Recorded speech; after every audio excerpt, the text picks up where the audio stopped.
হারিয়ে ফেলা খুব সহজ, জড়িয়ে ফেলা নয়। মানুষ স্মৃতিতে একা পড়ে, একাকিত্বে নয়। তো রোজই তো আমরা ভাত খাই লাঞ্চে। তো আজকে বনুকে বললাম চল আজকে লাঞ্চে আমরা গোলা রুটি আর ধোকার ডালনা খাই। তা বনু আজকে করেছে হচ্ছে গোলা রুটি আর ধোকার ডালনা। সকলকে জানাই শুভ দুপুরের অনেক অনেক শুভেচ্ছা আর ভালোবাসা।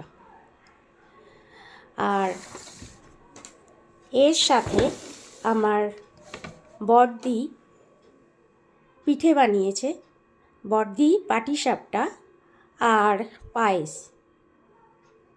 করে পাঠিয়েছে। তো বড়দির বানানো পিঠে দেখে কেমন মনে হচ্ছে সকল বন্ধুদের জিজ্ঞাসা করছে।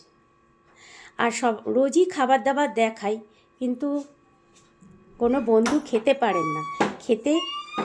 খাওয়া দাওয়ার ইচ্ছা থাকলে কিন্তু আমার ঠিকানায় আসতে হবে। তো প্রভুর আশীর্বাদে আজকের সারাটা দিন সকলের ভালো কাটুক এই কামনা করি। আজ তাহলে এই পর্যন্ত। রাধে রাধে।